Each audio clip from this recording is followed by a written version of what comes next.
Nick Brunsel's AuburnSports.com. How's it going? How's it being transitioned from a player to a coach? Yeah,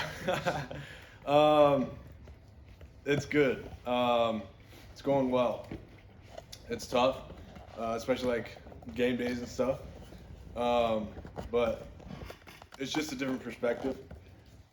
Just helping those guys any way I can, and really just being there for the team. Any questions they have, really just helping them prepare for every opponent each week.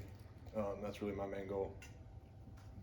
You came back to make a run. How tough was it to say, hey, I can't do this? Yeah, it was tough. Long nights. I mean, it took me probably a few weeks to come to that conclusion. I wasn't gonna be able to go. Tried to go in fall camp and stuff, and just wasn't working. So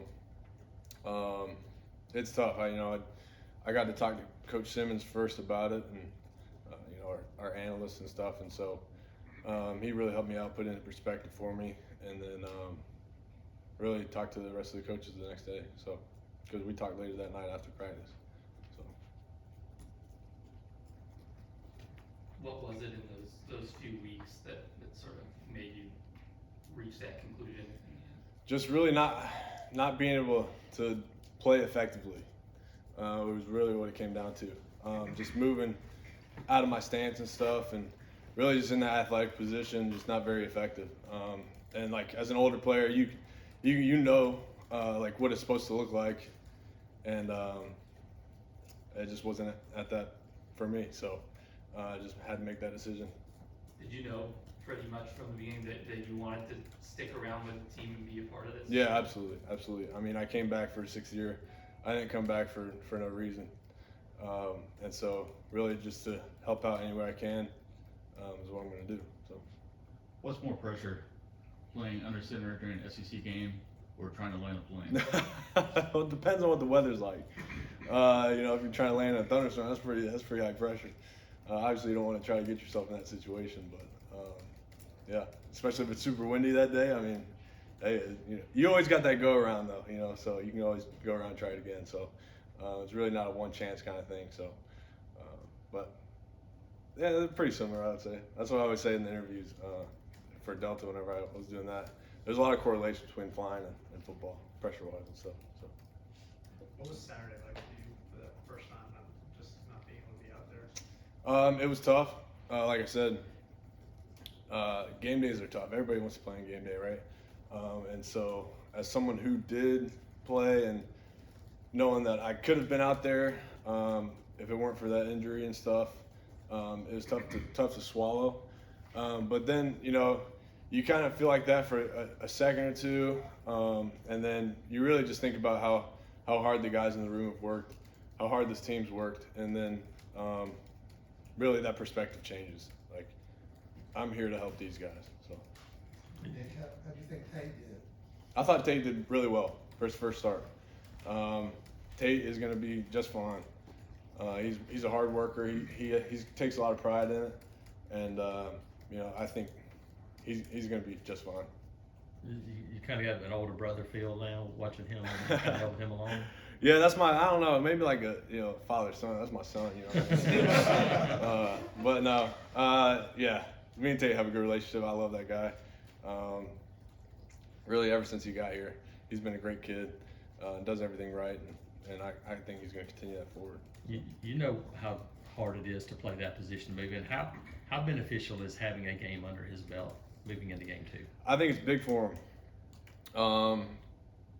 We were playing Mercer, right, and playing San Jose State, and then really the big one is Penn State, and so you got 2 games under your belt, before the big game, and obviously we're just focused on this week, but I think come next week he's going to be really confident going into that game. Nick, what was the support like? I guess from once it sort of became public, or whenever you decided it was time to share that with your teammates, what was their response to you when you decided to make the decision? It was great. Those guys really, they understood because they know that I tried to push through it, and really that was my main goal, was to try to push through it in fall camp, see what I could do, and if it didn't work, then it didn't work. And everybody knows like that's a hard decision to make. And so those guys, they really rallied around me and really helped me through a hard time. Yeah. So what was Saturday like during the game? Like, what were you doing? How were you kind of helping the guys out? Yeah, I would just help them out with any questions that they had. Like, they were doing some cross pop stuff, and at center you kind of got to slow it down to collect the linebacker that's coming basically from this side whenever you're going to the right. That kind of thing. Just slow it down.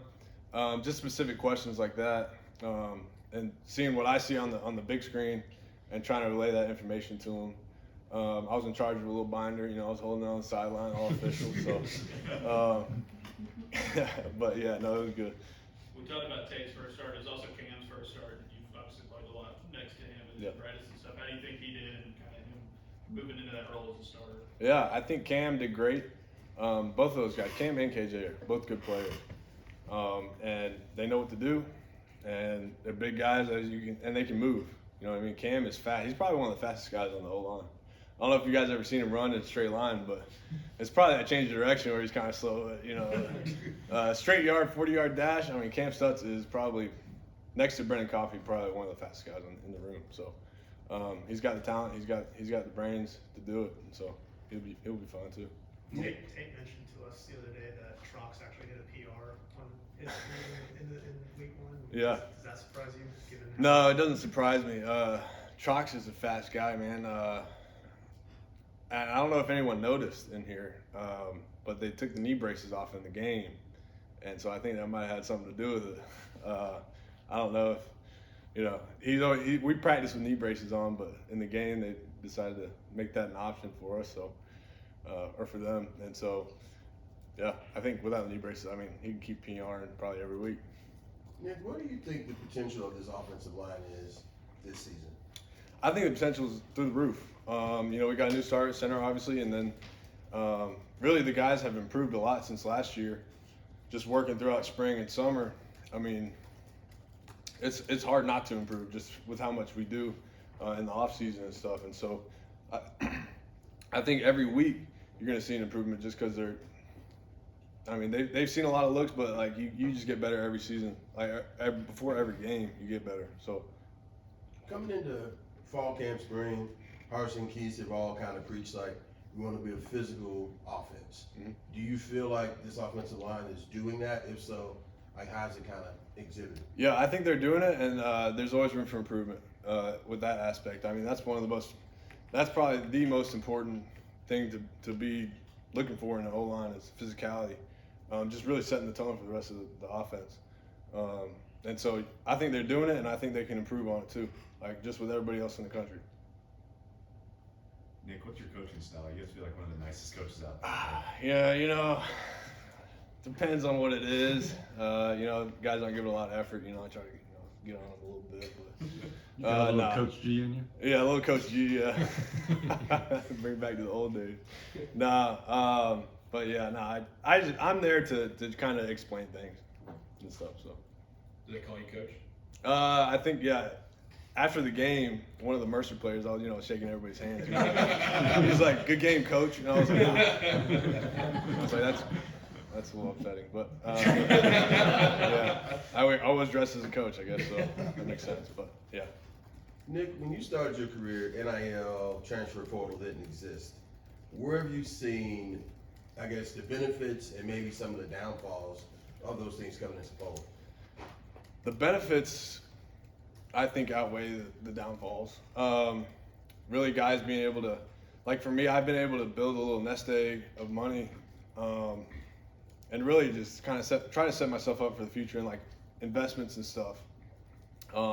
Which I think that's a positive. Like financial literacy is big, especially for guys who make it to the NFL. You want to start that probably as early as you can, because once you get to the NFL, if you're a first-round draft pick, you got millions of dollars, right? And so some guys don't know how to handle that. And so maybe if they get a little bit of money in college, you kind of, get a little bit experience with that. With the transfer portal, I go back and forth about this, but, like guys like Ben Patton, who worked his butt off here, got a chance, in the Iron Bowl to make a really clutch kick, a few kicks. And really, he got a chance to go home back in Michigan State. I think that's great. Like, I love Ben. He's still, he's one of my best friends, and that was the best situation for him. And so he got a chance to do that because of the transfer portal. It kind of, I don't know from a coach's perspective, just being like not knowing, I don't know the exact date, like sometime in February or whatever, but before that date, you really don't know how your team's going to look, in the summertime and going into the fall. So it's kind of like a waiting game. Like, I don't know about the numbers and stuff, but I could see where that could be a downside to it. And then one more thing for me, you guys at school announced a new initiative for the player jerseys coming out. What do you think about that? And like, who's the guys you think are gonna sell the most? Yeah, I think it's great. They came in here and talked to us as a team, and I think it's a great idea. Really, I think the jersey that I'm going to buy is probably Austin Troxel jersey, but selling the most, I hope Trox sells the most because that's my dog, you know what I mean? But I think probably, Tank, all those OP, all those guys, guys who have been here a while, had a lot of success. So, yeah, I think those guys. Nick, who did anyone reach out to you after your decision? Guys that you had played with, your guys, Caleb or Quell or anybody like that? Yeah, all those guys did, and really it meant a lot to me because we went through some times together, just back in the day. And those guys, some guys are in real life right now working jobs, and some guys are still in the NFL, like Jack Driscoll and stuff. And so, really, just to hear those guys and hear them support me and be there for me means a lot. Nick, speaking of real life, tell us what's ahead of you in aviation. Yeah, so right now I'm a flight instructor at the Auburn airport. I've got 2 students right now just in the morning time on Monday, Wednesday, Friday. I'll have more students in the springtime just because I only chose 2 students because of football. Obviously I was going to be playing. So you have openings? Yeah, I've got openings if anyone in here wants to learn. I'll teach you. And then in the springtime, I'll have a lot more students, and then I'm really working to get 1,250 hours, and then after that, I'll get hired on by a regional airline, and then I'll spend 3.5 years at a regional, and then I'll go to Delta after that. So we got that qualified job offer with Delta through the Propel program here. So. Does that likely keep you in Atlanta if you're keeping in Delta? No, probably as a junior guy, you probably won't be in Atlanta. But maybe a few years after you get hired, hopefully. Easier to teach flying or easier to teach offensive line? Oh, that's a good question. It's probably easier to teach flying.